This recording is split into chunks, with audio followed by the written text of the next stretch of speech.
All right, so this Charizard 151 card is kind of going crazy at the moment, and a lot of people in the hobby are actually speaking about it, and they're kind of going, whoa, what is going on with this card? Because the prices seem quite absurd at the moment, which I'm actually going to be taking you through that today. Now, this card is quite sensational. I have to admit, I really do rate the card, but I also have to admit it's kind of weird how this happens. Now, I think the most interesting thing about Pokemon collecting, investing, whatever you want to call it, right? I think the craziest part about it is how quick things change. And this is the thing, and this is the reason if you're new to the hobby, what a lot of people who have been doing this for a long time know about it. And it's something, if you're just dabbling your feet in it, and when people go, oh, you can't invest in collectibles, this, whatever. Okay, here's the thing, right?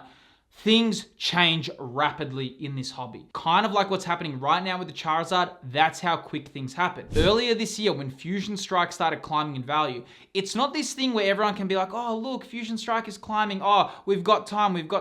You don't have time because once the shift changes, it is rapid. It will literally double within a few days or even a week. That's how quick things move. It's not a slow progressive rise. And that's the craziest thing about Pokemon and investing in collectibles. It's kind of like a shared paradigm happens, or a shared kind of collective thought wave happens in the community where someone goes, hey, this item is hot. Hey, this product's out of print, we need to load up on it, and it just starts climbing in value. It happened with Chilling Rain sealed product. It happened with Moonbryon. It happened similar to the Greninja earlier this year. Things change rapidly. And that's why I think it's really important to be aware of it when you're in this hobby, because a lot of the people say, oh, you know, there's so much stuff. Like people say you can't invest in collectibles, this, that. The reason why a lot of us enjoy investing in collectibles or in collecting them and hoping that, oh, you know, our products will rise, because nearly all of us have hobbies that cost us so much money. It's kind of nice to have a hobby where, hey, things can actually sometimes work in your favor because, hey man, look, I have a lot of hobbies that cost me a lot of money. Like,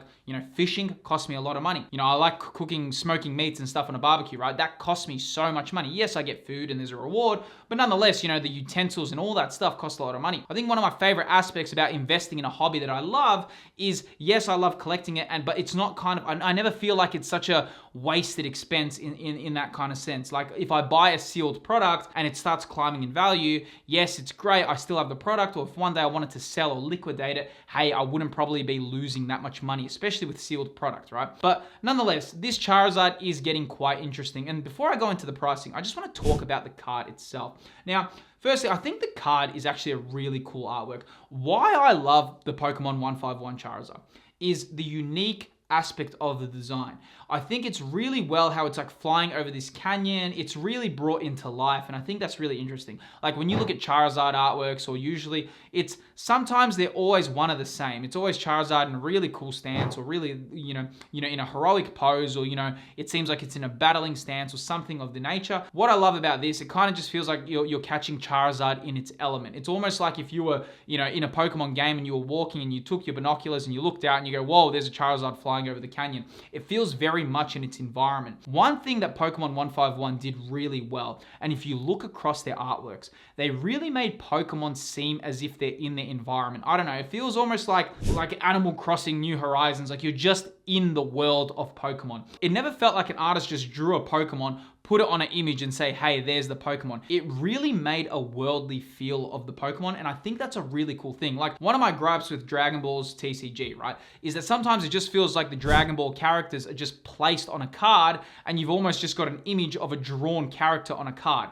It doesn't bring you into the world. And I think what Pokemon 151 did, especially with the illustration rares and the special illustration rares, they really brought the Pokemon to life. And you can really see that because, you know, this whole Charizard line is like that, right? The whole Charizard line tells a story, right? You've got Charmander, Charmeleon, and Charizard all progressively on this canyon, and it's a really cool thing about it. And I actually think that's going to help the product in the long term because it does tell a story, and it feels more than just kind of like, hey, Pokemon cards, and here's the Pokemon stamped on a card, right? So the artwork is fantastic, and I think that is a big reason for its success.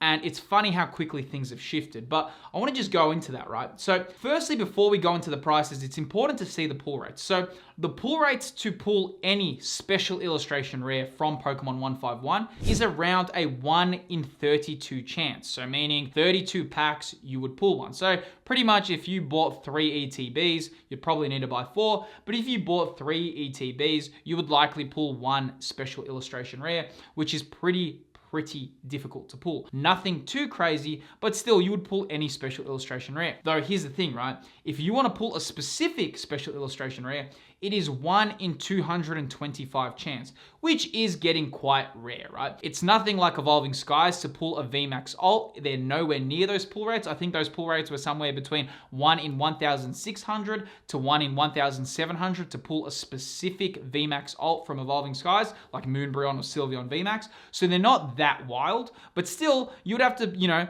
buy 225 packs to pull a Charizard, which, if you do the maths, that's a really expensive way to kind of chase a card. You're probably better off buying the product. In fact, a little bit of advice there, you're always better off buying the single rather than trying to chase it. What I usually do is I usually buy a few products that I want to pull, but then if I actually want the specific card, I usually buy it because, trying to chase it by ripping open packs, you're going to end up with doubles. It's just a nightmare. You're better off opening how many products you want to open, whether it's a booster box or 2, and then using singles to buy them later. There you go. So you can see the pull rates are quite rare. Nothing like the Sword and Shield era, but still definitely quite rare. But here's the pricing, right? So here we go on the Charizard, and I'm here now on the 3-month. I just want to take that into the year graph, okay? And I'm going to go into what's happening with the price as of late. So you can see here that the price has been quite steady. 135, 117, 120, 113. It's sat around that 110 to 135 range pretty much all throughout the whole last year.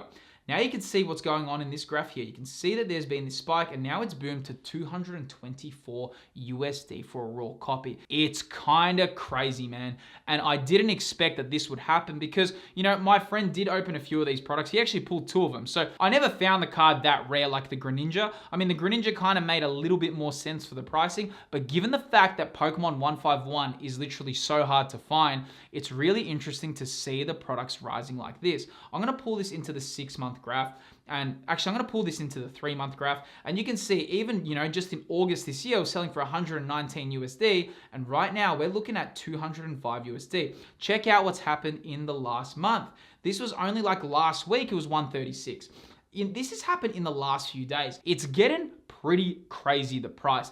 And I think this is quite reflective of how Pokemon works. And this is why a lot of people love investing in this hobby, because when things like this happen, it kind of re-sparks and it gives everyone the confidence again. Because we have actually had quite a quiet period. We haven't had much movement. Literally, since the alt art boom happened earlier this year, since that happened, everything's quieted down. So it's very interesting to see a product or a single rising like this again. And I'm even on the PSA 10 on eBay, right? You can see they've been selling kind of crazy, man. So you can see this one, 599 for a PSA 10. You can see this one, 848 USD for a PSA 10, just sold 2 days ago. Same thing here, 650. They are selling 680. This is very expensive. This is getting close to Moonbreon before the boom. Moonbreon last year in October was selling for around 800 USD for a PSA 10. If this one's selling for 680 to 700 USD for a PSA 10, it's getting to Moonbreon levels with the PSA 10 copy. Though it should be noted, Charizard Special Illustration Rare grades very harshly. So Moonbreon had something like an over 70% chance to get a PSA 10. The Charizard is not that easy to grade. In fact, you're not that likely to get a PSA 10 if you send this in. You're very likely to get a PSA 9. So the PSA 10 is going to have a premium because it is harder to grade. Whether or not this is because they had so much to print and they couldn't keep up with the demand, and sometimes print quality had to go, take a back seat to ensure the demand get made, I'm not sure, but it is definitely well known that the Charizard Special Illustration Rare doesn't grade as easily as something like a Moonbreon, right? So, there is an abundance of PSA 9s and a PSA 8s available in the world at the moment as well. Though moving forward, it is also interesting to see if other cards have had some sort of slight movement. I'm on the Blastoise right now, and I'm going to pull that into the year graph, and you can also see here that the Blastoise is seeming like it is, finding a new high. It's at 57 USD per raw copy, and you can see that is actually its new high, and that's just happened recently.